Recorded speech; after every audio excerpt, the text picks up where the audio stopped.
ассалому алайкум бинандаҳои азиз, ба таваҷҷӯҳи шумо барномаи тилоотии ахбор. бинандагони гиромӣ, ҳоло таваҷҷӯҳ намоед ба паёми шодбошии президенти ҷумҳурии Тоҷикистон пешвои миллат муҳтарам Эмомалӣ Раҳмон бахшида ба рӯзи милитсияи тоҷик дар қироати ҳамкоронамон. паёми шодбошии президенти ҷумҳурии Тоҷикистон пешвои миллат муҳтарам Эмомалӣ Раҳмон ба муносибати рӯзи милитсияи тоҷик. муҳтарам кормандони мақомоти корҳои дохилӣ ва хизматчиёни ҳарбии қушунҳои дохилӣ, ҳамаи шумо инчунин собиқадорони мақомоти корҳои дохилиро ки дар роҳи бунёди ҷомеаи демократӣ ва ҳуқуқбунёд дар Тоҷикистони соҳиби истиқлол саҳми арзанда гузоштаед, ба ифтихори ҷашни касбиятон рӯзи милитсия самимона табрик мегӯям. ҷашни касбии кормандони милитсия дар замоне таҷлил мегардад ки кишвари мо ҳамчун давлати соҳиби истиқлол ва узви комилҳуқуқи ҷомеаи ҷаҳонӣ таи беш аз 13 сола дар ҷодаи пешрафту тараққиёт ва бунёдкориву созандагӣ қадамҳои устувор мегузорад. мақомоти корҳои дохилии Тоҷикистон аз оғози соҳиби истиқлолӣ то имрӯз масъулияти басо ҳассосу душвор ҳифзи молу мулк ва ҳимояи ҳуқуқу манфиатҳои мардум, осоишу оромии ҷомеа ва мубориза бо ҷинояткориро сарбаландона иҷро карда истодаанд. ҳамчунин мехоҳам бо қаноатмандӣ иброз намоям ки кормандони мақомоти корҳои дохилӣ ва ҳайати шахсии қушунҳои дохилӣ дар солҳои бисёр душвору ҳассоси таърихи навини халқи тоҷик якҷо бо дигар мақомоти ҳифзи ҳуқуқ ва сохторҳои ҳарбии мамлакат барои барқарорсозии ҳокимияти конститутсионӣ, таъмин намудани суботу оромӣ, ҳифзи тартиботи ҷамъиятӣ ва мубориза бо ҷинояткорӣ саҳми таърихӣ гузоштаанд. кормандони милитсия хусусан дар солҳои нахустини истиқлол бо вуҷуди мушкилоти сангини иқтисодию иҷтимоӣ ва норасоии шароити моддиву техникӣ вазифаи худро содиқона ба ҷой овардаанд. вақтҳои охир мардуми сайёраро зуҳуроти хатарноку фоҷиабори терроризму ифротгароӣ, радикализми динӣ, қочоқу муомилоти ғайриқонунии маводи мухаддир, ҷиноятҳои киберӣ ва дигар ҷинояткориҳои муташаккили фаромарзӣ сахт ба нигаронӣ овардаанд. дар чунин шароит кормандони мақомоти ҳифзи ҳуқуқ аз ҷумла мақомоти корҳои дохилӣ бояд зиракии сиёсиро фаромӯш насозанд дар иҷрои вазифаҳои хизматӣ ва рисолати касбии худ, яъне ҳифзи оромиву суботи ҷомеа ва давлат, волояти қонун ва тартиботи ҳуқуқӣ ҳамеша омода бошанд. ҳамзамон бо ин таъкид менамоям ки барои таъмин намудани фаъолияти самараноки мақомот ва сифати омодасозии кадрҳо, интихобу ҷобаҷогузории дуруст ва баландбардоштани сатҳи касбии онҳо, аз худ кардани техникаву технологияҳои муосир ва омӯхтани забонҳои хориҷӣ, аз ҷумла забонҳои русӣ ва англисӣ бояд диққати махсус дода шавад. давлат ва ҳукумати Тоҷикистон барои таҳкими асосҳои моддиву техникии мақомоти корҳои дохилӣ ва қушунҳои дохилӣ, тарбияи кадрҳои баландихтисос, ба хизмат ҷалб кардани мутахассисони ба талаботи замони муосир ҷавобгӯй ва беҳтар намудани шароити зиндагиву хизмати ҳайати шахсӣ таваҷҷӯҳи махсус зоҳир менамояд. кормандони милитсияи тоҷик бояд доимо дар ёд дошта бошанд ки оромиву осоиштагии диёри азизи мо бар ивази ҷоннисорӣ, матонату шуҷоат ва иродаи қавии ҳазорон нафар сарсупурдагони роҳи истиқлолу озодӣ ба даст омодааст. таъмин намудани оромиву субот ва ҳаёти осудаи мардуми кишвар аз ҳисси баланди масъулияти шахсӣ ва қобилияту маҳорати касбӣ ҳар яки онҳо вобастагӣ дорад. ман ба қудрату тавоноӣ, далериву мардонагӣ ва садоқати кормандони милитсия, дигар мақомоти ҳифзи ҳуқуқ ва сохторҳои низомӣ ба давлату миллат, сарзамини муқаддас ва ватани аҷдодӣ итминони комил дорам. бовар дорам ки шумо ба савганди худ ҳамеша содиқ мемонед, вазифаҳои хизматӣ ва рисолати муқаддаси худро минбаъди содиқонаву сарбаландона иҷро мекунед. бори дигар тамоми кормандони милитсияи тоҷик ва ҳайати шахсии қушунҳои дохилии вазорати корҳои дохилиро ба ифтихори рӯзи кормандони милитсия самимона табрик гуфта, ба ҳамаи шумо тансиҳатӣ ва дар кору зиндагиятон барору комёбӣ орзу менамоям. ҷашни касбӣ муборак бошад. ҳомиёни қонунияту тартибот ва фарзандони содиқи ватан.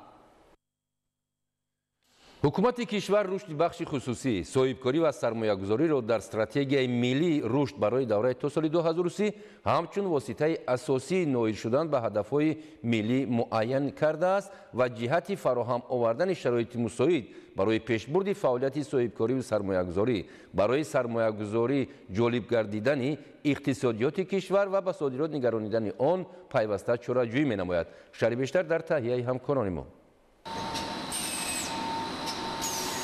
فراهم آوردن شرایط مساعد برای رشد صاحبکاری و سرمایه‌گذاری یکی از مقصدهای اساسی دولت و حکومت جمهوری تاجیکستان محسوب می‌یابد. در نتیجه سیاست سازنده پیشوای ملت و حکومت مملکت در جاده تأمین رشد باثبات اقتصادی و تحکیم همکاری‌ها با شریکان بین‌المللی، حجم سرمایه‌گذاری خارجی به خواجگی خلق که برای نائل شدن به هدف‌های استراتژیکی روانه شده‌اند، سال از سال افزایش یافته کارخانه‌های عظیم صنعتی بنیاد و مورد استفاده قرار داده شدند. طور از معلومات آماری برمی‌آید اگر سال 2020 واردات سرمایه خارجی در جمهوری تاجیکستان 428 میلیون دلار ایالات‌های متحده آمریکا را تشکیل می‌داد، این نشان دهنده در سال 2024 با 5 میلیارد و 73 میلیون دلار ایالات‌های متحده آمریکا برابر گردید. نوابسته از آن که در تطبیق هدف‌های استراتژیکی مملکت یک قطار کارها به انجام رسانیده باشند هم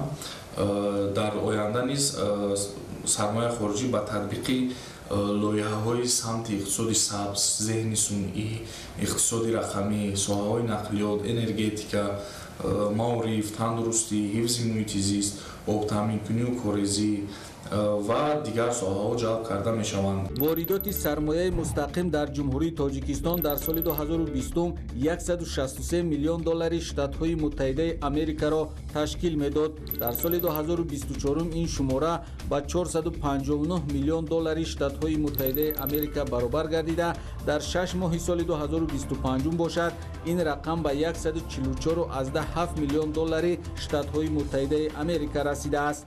جمهوری تاجیکستان برای جلب سرمایه تدبیر اصلاحاتی را جهت فراهم آوردن فضای مناسب پیشبرد فعالیت سرمایه‌گذاری راه اندازی کرده.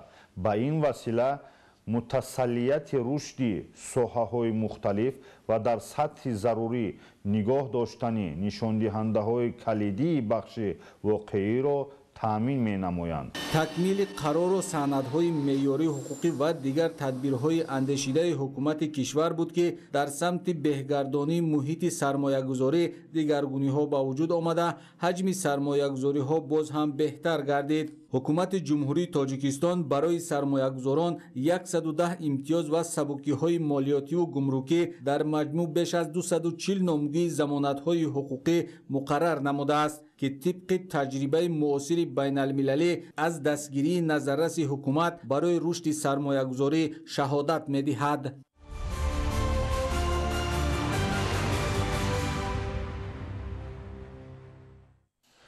شاهنامه بی‌زوال ابوالقاسم فردوسی از شمار آن آثار گرانبهای فرهنگی است که چون کتاب به خلق پذیرفته شده همیشه مورد توجه قرار دارد.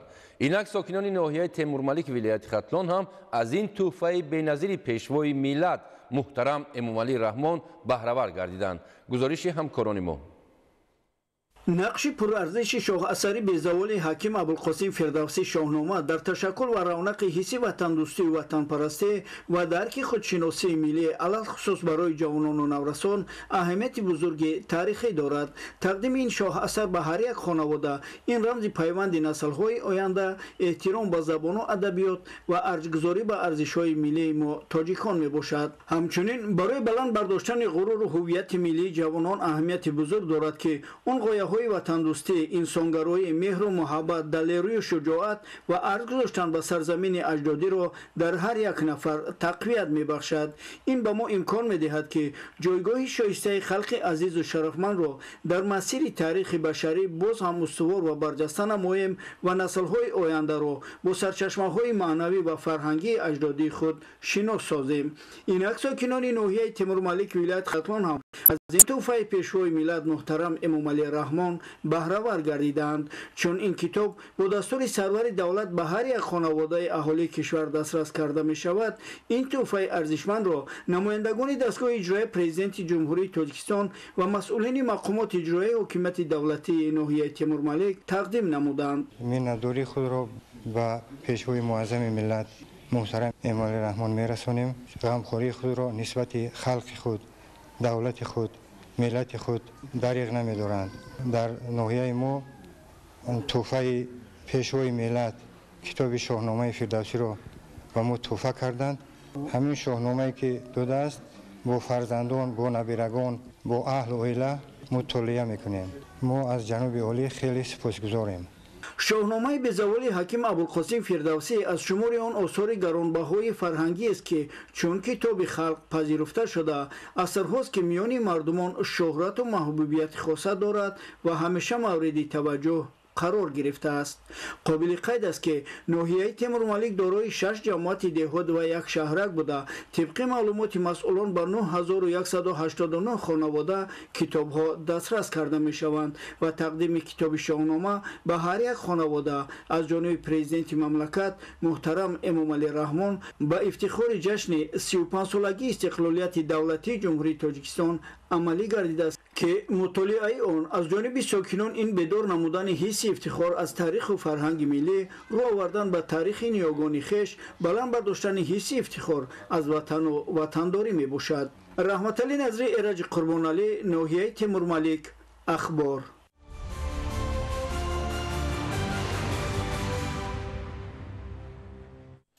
ملیسیای توجیک چون نهادی با اعتماد در تامین امنیت، مبارزه با جنایتکاری و تحکیم صلح و ثبات در کشور نقش نظررس دارد. در شهر و ناحیه‌های مملکت بخشیده به روز ملیسیای توجیک چرابینی‌های ایدانه برگزار گردید.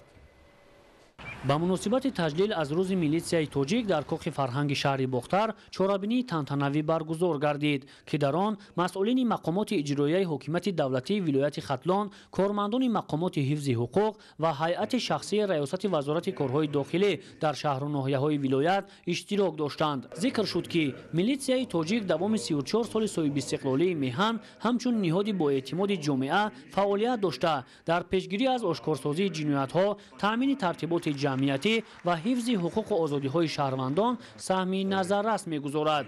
ضمن معروضه‌ها از وضع سیاسی و حربی و امنیتی و جمعیتی در منطقه و جهان یادآوری گردیده قید شد که وضع کنونی هر یک کارمند مقامات داخلی را وادار می‌سازد که هوشیاری و زیرکی سیاسی را از دست نداده تمام سعی و تلاش خود را جهت پیشگیری نمودن جنایت و جنایتکاری، علل خصوص جنایت‌های متشکل فراملی از قبیل تروریسم و اکستریمیسم، معاملات غیرقانونی مواد مخدر و سلاح و اسلحه روانه سازند. زیرا مردم تاجیکستان در سیمای کارمندان مقامات حفظ حقوق و ترتیبات حامیان زندگی آرام و آسوده خود، محافظان شرف و منفعت‌های شهروندان، نظام و ترتیبات جمعیتی و امنیتی و ثبات را می‌بینند. اجرای این وظیفه مهم به ذمه کارمندان مقامات حفظ حقوق و ساختارهای نظامی علل خصوص مقامات کارهای داخلی واگذار گردیده است. باید گفت که چون دیگر جزء تام‌های مقامات کارهای داخلی، کارمندان میلیسیای ریاست وزارت کارهای داخلی در ولایت ختلان نیز جهت تحکیم صلح و ثبات، پیشگیری عمل و کردارهای نامطلوب در ولایت فعالیتی باثمر دارند. در ادامه چهاربینی تنتنوی بخشیده به روز میلیسیای توجیک، یک قطار کارمندان ریاست وزارت کارهای داخلی جمهوری تاجیکستان در ولایت ختلان و شهر و ناحیه‌ها برای حس بلند مسئولیت شناسی، صداقت به وطن و ملت، پرشرفانه اجرا نمودن وظیفه‌های خدمتی، اشتراک فعالانه در تامین ترتیبات جمعیتی با سپاسنامه مقامات اجرایی حکومت دولتی ولایت ختلان قدرشناسی گردیدند. در قسمت آخر چهاربینی تنتنوی برنامه فرهنگی خاطر اشتراکداران را بالیده گردانید. جمع آمد به افتخار روز میلیسیای توجیک در کاخی به نام ابو عبدالله رودکی شهر خوجند با اشتراک رهبریت ولایت سوغد، مقامات حفظ حقوق، رهبران و کارمندان دستگاه ریاست، شعبه‌های وزارت کارهای داخلی جمهوری تاجیکستان در 18 شهر و ناحیه‌ها، جزو تام‌ها، ساختارهای مربوطه، سابقه‌داران ساحه و نمایندگان اهل جامعه در فضای تنتنوی برگزار گردید. در همایش برابر تبریکات کارمندان و سابقه‌داران مقامات کارهای داخلی و مناسبت تأسیس یابی میلیسیای توجیک تاکید گردید که میلیسیا محض در دوران صاحب استقلالی مملکت تشکل یافته، کارمندان این ساختار مهم مقامات حفظ حقوق در حفظ دستاوردهای استقلالیت دولتی جمهوری تاجیکستان، برقرار نمودن ساخت کنستیتوسیونی، تحکیم صلح و ثبات جامعه نقش اساسی دارند. کارمندان میلیسیا پیشگیری عملهای دشمنانه بدخواهان ملت و دولت، مبارزه بر ضد اکستریمیسم و تروریسم، جنایت‌های متشکل، معاملات غیرقانونی مواد نشاور، کشتار و غارتگری، تامین ترتیبات جمعیتی، حفظ مالکیت دولتی و شهروندان همه دیگر وظیفه‌های خدمتی را بهر آرامی جامعه سربلندانه اجرا می‌نمایند. در جمع آمد گفته شد که با توجه حکومت جمهوری تاجیکستان اجرای دستور و سپارش‌های پرزیدنت جمهوری تاجیکستان پیشوای ملت محترم امام علی رحمان های ماده تکنیکی مقامات میلیسیا تحکیم بخشیده شده بهر فعالیت خوب کاری مقامات کارهای داخلی، انشاءات ساحه بنیاد و از نفسازی کرده شدند ки ин сатҳи иҷрои вазифаҳои хизматӣ ошкорсозии саривақтии ҷиноятҳо мусоида намуд. дар ҷамъомад бахшида ба рӯзи милисияи тоҷик дар баробари ёдоварӣ ва изҳори сипос ба хизматҳои кормандони мақомоти корҳои дохилӣ ва гурӯҳе аз кормандони милисияи шаҳру ноҳияҳои вилоят сипоснома тӯҳфаҳои мақомоти иҷроии ҳокимияти давлатии вилояти Суғд тақдим карда шуд. аз тарафи аҳли фарҳангу ҳунари вилоят баҳри болидарӯҳии ширкаткунандагон ва қадрдонии кору фаъолияти мақомоти милисия барномаи пурмуҳтаво пешниҳод гардид. дар баробари чорабинии вилоятӣ ҳамзамон дар толори ҷамъомадҳои раёсати вазорати корҳои дохилии ҷумҳурии Тоҷикистон дар маркази вилоят шаҳри Хуҷанд ҳамоиши идона бахшида ба рӯзи милисияи тоҷик доир гардид ва дар рафти он аз робитаи милисия бо ҷомеа, кору фаъолияти назарраси собиқадорони соҳа, онҳое ки дар роҳи иҷрои вазифаҳои хизматӣ рисолати хешро сарбаландона адо намуданд, ёдоварӣ ва изҳори сипос карда ба ҷавонон дигар кормандон аз ҳаёт, кору фаъолияти собиқадорон баҳри таҷриба гирифтан мисолҳо оварда шуд. гуфта шуд ки эътимоду боварии аҳли ҷомеа ба кормандони мақомоти милисияро пост дошта, иҷрои рисолати касбӣ, вазифаҳои хизматӣ, садоқату самимият, муҳаббат ба ватан бояд дар кору амал рафтори хуби кормандони ҷавони милисия зоҳир гардад. дар ҳамоиш баробари ҷанбасти натиҷаҳои фаъолияти мақомоти милисияи вилоят, тасдиқи нақшаҳои минбаъдии тақвият додани фаъолияти корӣ, имрӯз ба гурӯҳе аз кормандон сипоснома, рутбаҳои нави ҳарбӣ тақдим гардид.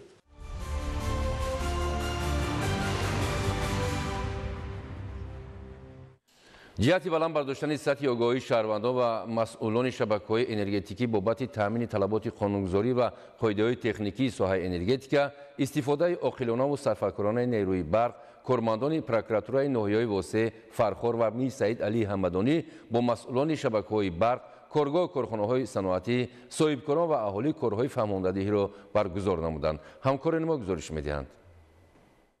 бо мақсади таъмини талаботи қонунгузории амалкунанда ва қоидаҳои техникии соҳаи энергетика, истифодаи оқилона ва сарфакоронаи нерӯи барқ, кормандони мақомоти прокуратура дар ноҳияҳои восеъ Фархор ва ноҳияи Мир Саид Алии Ҳамадонӣ бо кормандони шабакаҳои барқ, коргоҳу корхонаҳои саноатӣ, соҳибкорон ва сокинон корҳои фаҳмондадиҳӣ анҷом доданд. дар ин зимн гуфта шуд ки ҳукумати ҷумҳурии Тоҷикистон бобати коҳиш додани талафоти нерӯи барқ дар шабакаҳои энергетикии кишвар ва пардохти саривақтии маблағи истифодаи нерӯи барқ чораҳои саривақтӣ меандешанд. аз ин лиҳоз зарур аст ки тамоми истифодабарандагони нерӯи барқ дар самти самаранок истифода намудани қувваи барқ, истифодаи дастгоҳу фурӯзонакҳои камасраф, панелҳои офтобию дигар дастгоҳу таҷҳизоти бо нерӯи офтоб фаъолияткунанда, инчунин пардохти саривақтии маблағи истифодашудаи нерӯи барқ масъулияти баланд дошта бошанд, зеро танҳо дар ин сурат кори кормандони соҳаи энергетика беҳтару хубтар гардида сокинони аҳолии ҷумҳурии Тоҷикистон пайваста бо барқи хушсифат таъмин мегарданд. ворид гардидани тағйиру иловаҳо ба кодекси ҷиноятии ҷумҳурии Тоҷикистон ва кодекси ҳуқуқвайронкунии маъмурии ҷумҳурии Тоҷикистон ки бо мақсади пурзур намудани ҷавобгарии шахсони воқеӣ, мансабдор ва ҳуқуқӣ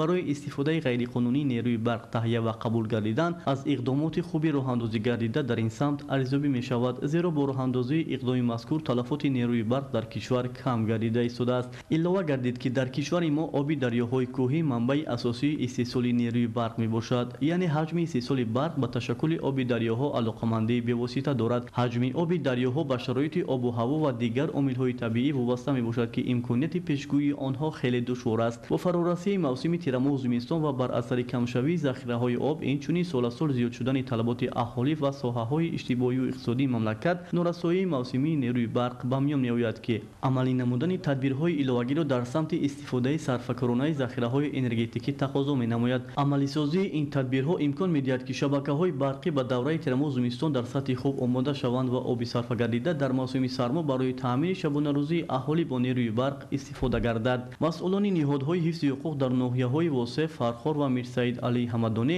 ҳадаф аз баргузории чунин чорабиниро баландбардоштани сатҳи огоҳии шаҳрвандон ва масъулони соҳа дар самти иҷрои талаботи қонунгузории амалкунанда арзёбӣ намуданд. аз ин рӯ афзуданд ки оқилонаву сарфакорона истифодабарии нерӯи барқ аз ҷониби ҳар як муштарӣ дар пешгирии ҷинояткорӣ, коҳиш додани ҳолатҳои ғайриқонунӣ, истифодаи нерӯи барқ ва рушди иқтисодиёти кишвар мусоида намуда иҷрои чунин ӯҳдадориҳо рисолати ватандӯстиву масъулияти шаҳрвандии ҳар як сокини мамлакат маҳсуб меёбад. Анваршоҳ Сайдализода, Сайҳомиди Шариф, барои барномаи иттилоотӣ Ахбор.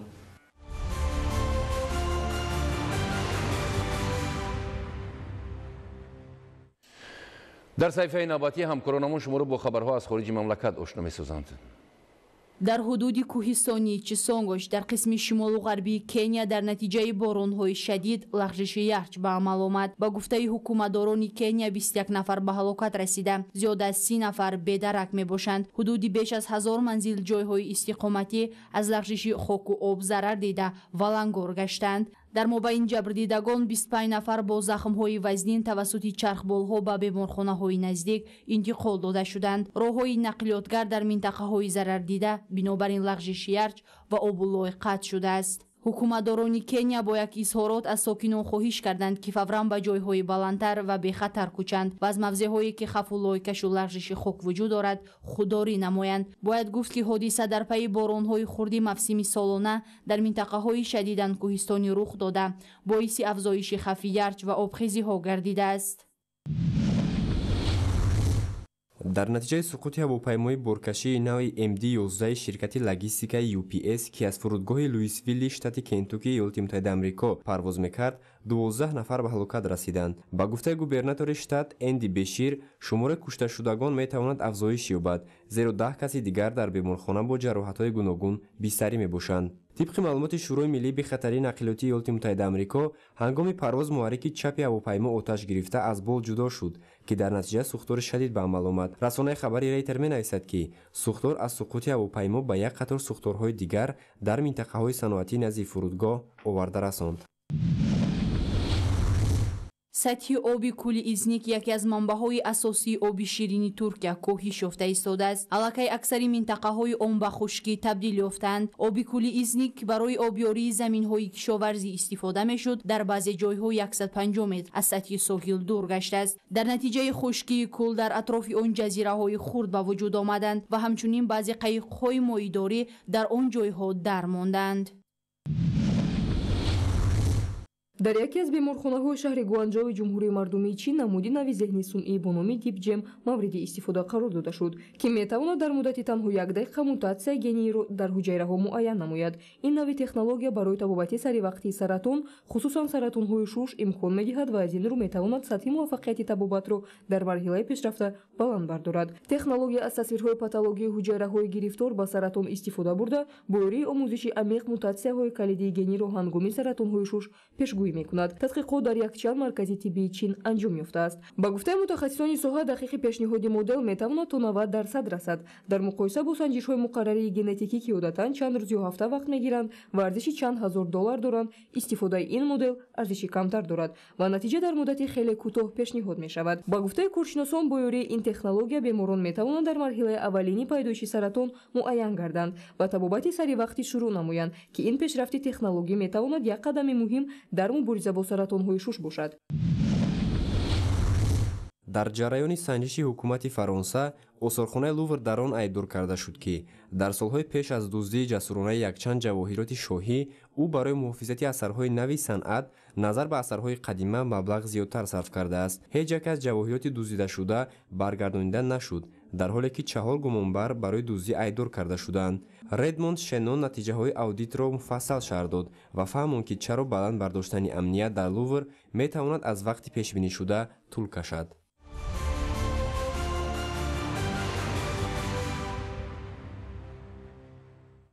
бинандаҳои азиз, ин буд барномаи ахбор. хайр саломат бошед.